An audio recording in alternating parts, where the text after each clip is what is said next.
Эх орондоо хүнсний хувьсгал хийх зорилготой хүнсний хангамж аюулгүй байдал үндэсний хөдөлгөөний хүрээнд Монгол Улсын ерөнхийлөгч Ухнагийн хүрэлцүүх холбогдох албаны хүмүүсийн хамт үндэсний үйлдвэрлэгч, баялаг бүтээгчдийн үйлдвэрт биечлэн ажиллаж санал хүсэлтийг нь сонслоо.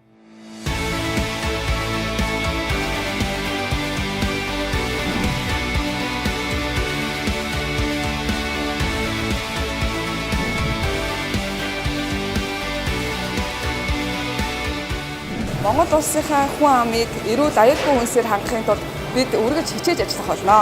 Эрүүл аюулгүй хүнсээр ард түмнээ хангаж байгаадаа маш их баяртай байна. Хүнсний хувьсгал хэрэгжиж эхэлснээр үйлдвэрлэгчид бид өөрсдөө бахархаж эхэлсэн. Хүн төрөлхтний амин чухал болсон хүнс бэлтгэн гэдэг нь хамгийн том хариуцлага юм. Төр дэмжсэн шиг дэмжээд зоригтой шийдвэрээ гаргаад өгөх юм бол үйлдвэрлэгчид бид үйлдвэрлэсэн шиг үйлдвэрлэж чадхаар хэмжээний үйлдвэрүүд одоо суурилагдсан байна. Зээлийн хөв бууруулах гэдгээр ажлуудыг ярьж байгаа юм тун одоо сайшаажуулж авч байна.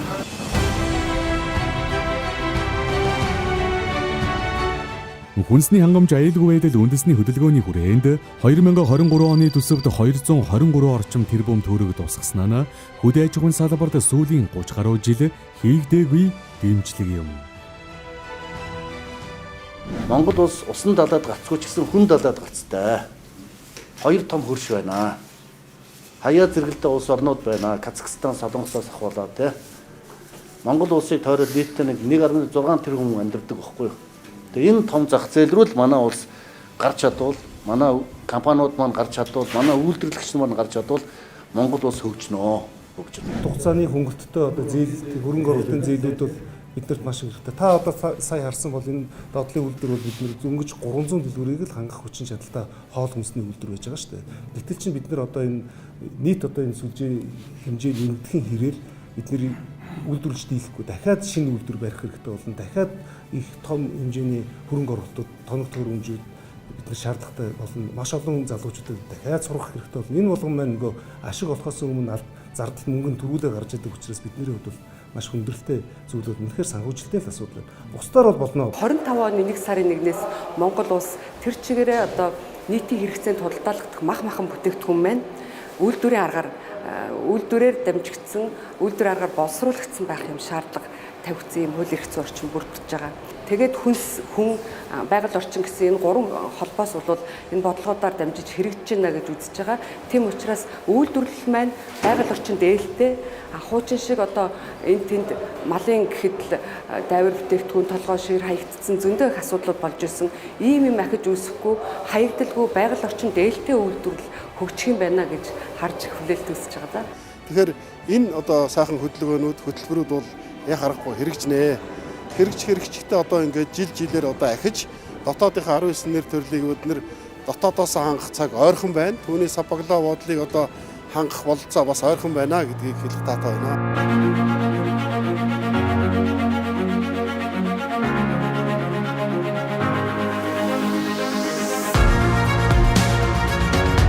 Ялангуяа хөдөө аж ахуйн хүнснийх юм бол нөгөө зээл батнаас ил авахд барьцаа хөнгөх юм гэдэг. Батлан даалтын сан манай хүнс хөдөө аж ахуйн хөлбөр яамд сангийн яамаас ирж байгаа.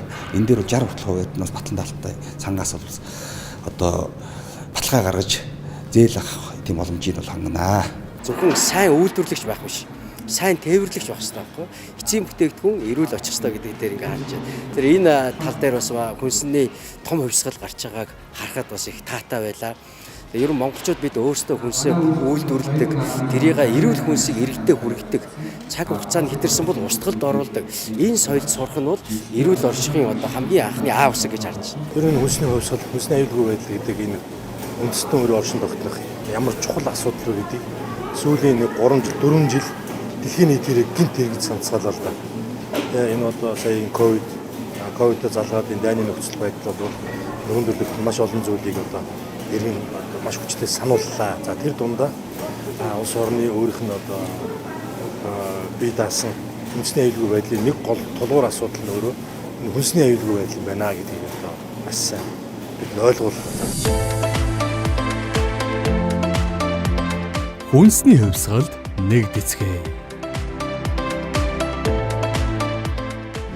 Тэгэхээр энэ хүнсний хувьсгалыг Монгол Улсын ерөнхийлөгч санаачснараа эргээд одоо иргэдтэйгээ үйлдвэрлэгчтэйгээ баялаг бүтээгчтэйгээ уулзаад тэдний одоо хүсэлтийг биелүүлээд төр одоо хурдтай ажиллаж болдгийн нэг тод жишээг байна гэдгийг бас онцлог хэлж байна. Ийм сайхан шуудааны үйлдвэр ажиллаж байхад одоо Монгол улс гаднаас импортоор шуудаа авах ямар шаардлага байгаа юм тийм ээ. Дотоодынхаа үнэсний үйлдвэрлэлд дэмжиж ингээд бие биенийгээ дэмжиж явах боломж байна. Энэ үйлдвэрлэлийг одоо аж ахуй нэгжүүдэд дэмжих ёстой, үндэсний одоо том компани дэмжих ёстой, дээрээс нь төрийн одоо өнчид том компаниуд дэмжих ёстой, Монголын ард иргэд хотлон авалтраа дэмжих ёстой. Тэгжээж бид энэ 5 жилийн хугацаанд энэ хүнсний хувьсгал, энэ аж үйлдвэрийн хувьсгалыг бид нар хийж чаднаа.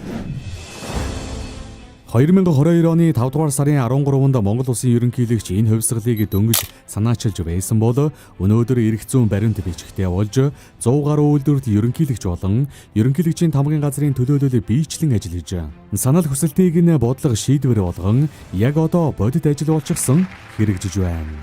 Төрийн байгууллага хурдтай ажиллах боломжтой гэдгийг нэг ёсондоо харуулж буй. Та бүхэн одоо ажиллаа явуулахад хүндрэл бэрхшээлтэй ямар асуудал байна вэ? Та бүхэн төр засгийн зүгээс ямар тусдаа дэмжлэг үзүүлэх шаардлагатай байна вэ? Ажиллаа хийгээд амжилт олоход дэлхийн зах зээл дээр гарахад одоо төр засгийн зүгээс бидний зүгээс одоо тусал дэмжих зүйл юу байна вэ? Хүндрэл бэрхшээлтэй асуудал ямар асуудал байна вэ гэдгийг л одоо та бүхэн манай санал болоо хийж бидэнд туслана гэж одоо хүсэж байна. Энийг л сонсох гэж одоо энэ албан тушаалтнууд маань одоо ирсэн.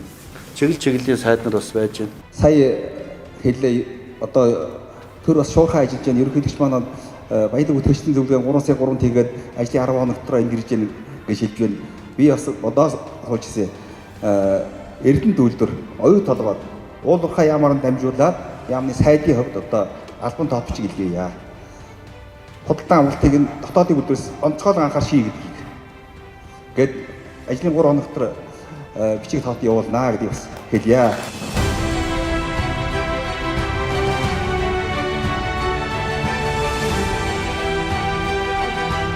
Төрийн болон орон нутгийн өмчийн хөрөнгөөр бараа ажиллаж худалдаа авах хуулиар дотоодын үйлдвэрлэгч нь давуу эрх бодол зохицуулалттай мөн засгийн газрын тогтоолоор жигсаалт батлаад жигсаалтад багтсан барааг бол импортын бараатай өрсөлдүүлэхгүй байх.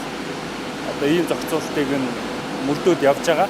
За одоо энэ жилийн хувьд бол бид нар ер нь энэ тогтоолын хэрэгжилт, хуулийн хэрэгжилтэд тавьдаг хяналтыг илүү сайжруулъя. Одоо энэ хууль мөрдөхгүй байгаа газруудад бас сануулгах, одоо энийг хэрхэн зөв мөрдөж ажиллах талаар нь бас сурталчлах ажлыг хийж ажиллах. Энэ төлөвлөгөө боловсруулаад явж байгаа. Ер нь бол эдийн засгийг төрөлжүүлэх, эдийн засгийг тэтгэх, ер нь ард иргэдийн орлогыг нэмэгдүүлэхэд бол манай Монголын улсын эдийн засгийн салбарыг бүрдүүлэх хамгийн гол чухал салбар бол хүнс хөдөө аж ахуйн салбар, тэр дундаа хөнгөн үйлдвэрлэл, хүнсний салбар гэж. Хүнсний хувьсгалд нэгдэцгээ.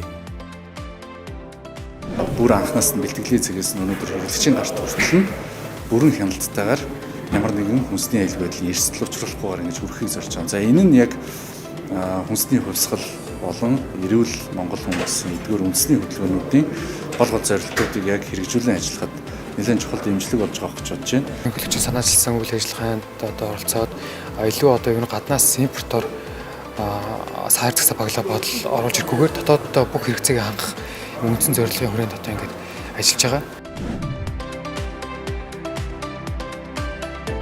Манай хүнсний сав баглаа бодлоо Монголдоо үйлдвэрлэж харилцагчдаа нийлүүллээ.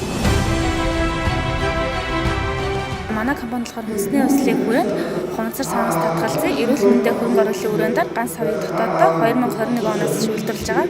Энэ нь бол хүнс гэдэг юм чинь хүний биед маш хэрэгтэй зүйл учраас хүнсийг зөв зохистой хадгалах тийм зорилгоор энэ савыг үйлдвэрлэсэн. Хувьсгалыг нэг хүн нэг байгууллага дангаараа хийдэггүй. Энэ бол хамтын оролцоо, нэгдэл тулгуурлан амжилт олдог зүйл.